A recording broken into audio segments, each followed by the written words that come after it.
Haring Solomon ay hari ng Israel na kilala sa kanyang karunungan, kayamanan at mga nagawa. Siya ang ikatlong hari ng Israel at naghari mula humigit kumulang 970 hanggang 930 BCE. Si Solomon ay anak ni Haring David at ni Bathsheba. Si Solomon ay kilala sa kanyang karunungan at nabigay sa kanya ng Diyos bilang tugon sa kanyang kahilingan. Ang kanyang karunungan ay nakikita sa mga pagpasiya niya at sa mga kasabihan na inuugnay sa kanya. Si Solomon ay naghari sa isang panahon ng kapayapaan at kasaganaan at ang kanyang kaharian ay kilala sa kayamanan at luho.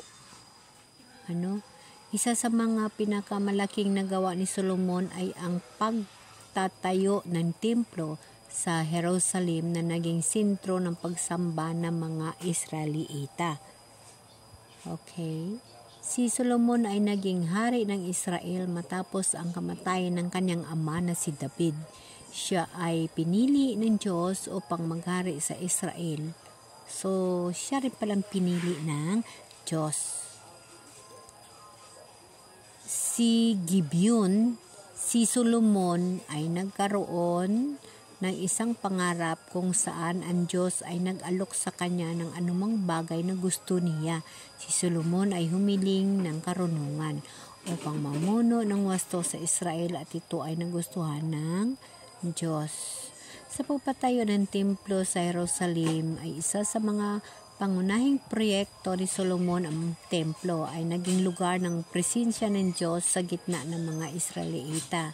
Si Solomon ay nakipag-ugnayan sa ibang bansa sa pamagitan ng mga kasunduan at kalakalan. Ang isa sa mga kilalang relasyon niya ay sa hari ng Sheba na dumalaw sa kanya upang ipakita ang kanyang karunungan at kayamanan. So, nabanggit natin sa previous natin na video na dinalaw si Haring Solomon ng reyna ng Sheba. Ito siya ay reyna ng Sheba. Yun na nga, nabighani ang reyna Sheba sa kayamanan ni Solomon na binigay ng Diyos. So, nabigay rin siya ng mga regalo.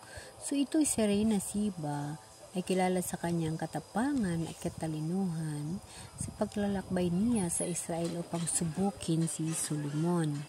So, si Reyna Sheba ay isang mayamang kaharian at may malaking impluwensya sa reliyon. Yun na nga, nabighani siya sa kayamanan ni Solomon at nabigay pa siya ng mga regalo. So, ang kwento ni Reyna Sheba ay napapatunay ng karunungan at kayamanan ni Solomon na binigay sa kanya ng Diyos. Ang pagdalaw ni Reyna Sheba kay Solomon ay nagpapakita ng impluwensya ng Israel sa reliyon at ng pagkilala sa kaharian ni Solomon. Ang kwento ni Reyna Sheba at ni Solomon ay nagbibigay ng halimbawa ng pagkakaibigan at pag-uugnayan sa pagitan ng mga pinuno at ng ibang kaharian. Ang kwento ni Reyna Sheba ay nagtuturo at kahalagahan ng karunungan at katalinuhan ng pamumuno at sa buhay.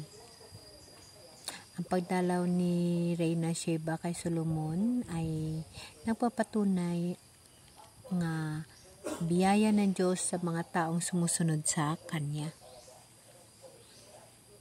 So, ang kwento ni Reyna Sheba nagbibigay ng halimbawa ng paggalang ng mga pinuno at nagpapakita ng mga respeto sa kanilang karunungan at kapangyarihan.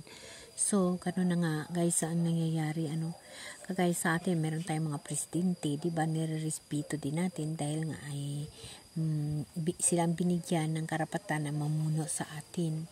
Ngunit mayroong mga presidente na makapangyarihan, hindi lihim sa atin yan sa mundo. Na may ganun talaga na masikip pa sila pag umasta kaysa mga leader nila. So, ganun ang kwento ni Solomon at ni Reyna Sheba. Nagapatunay na ang mga biyaya ng Diyos sa kanila ay sinishare nila sa bawat isa. At sumusunod sila sa mahal na Diyos.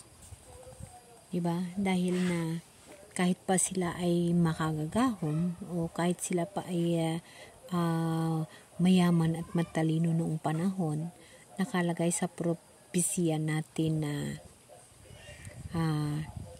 dahil sa pangaral ni Jonas, nagsisisi yung mga taga-Naib, ngunit tigit na dihamak kay Jonas ang naririto. Ito siya yung anak ng tao. So, naibabanggit na naman natin yung tinatawag na anak ng tao. So, syempre, alam natin na yung second time darating na yung ating Panginoon sa pangalawang pagkakataon. So, laging nababanggit yung anak ng tao. So, noong unang pagdating ni Jesus is nagiging anak rin siya ng tao. Kaya pinili niya si Mama Mary na maging mami. So, sa pangalawang pagkakataon ay siya ay magiging tao muli. Iyon ay ayon sa aking sariling opinion. Siya ay magkaroon ng buhay kagaya natin at pamumuhay. Yun yung unang hakbang ng kanyang pagrating. Magiging anak siya ng tao. Yung pangalawang hakbang, yun yung sasakay siya sa ulap na sasalubungin siya ng mga trompeta at angel. At saka, yun na rin yung panahon na hukom na pipili na ng ang sanlibutan, pipiliin na, linisin na.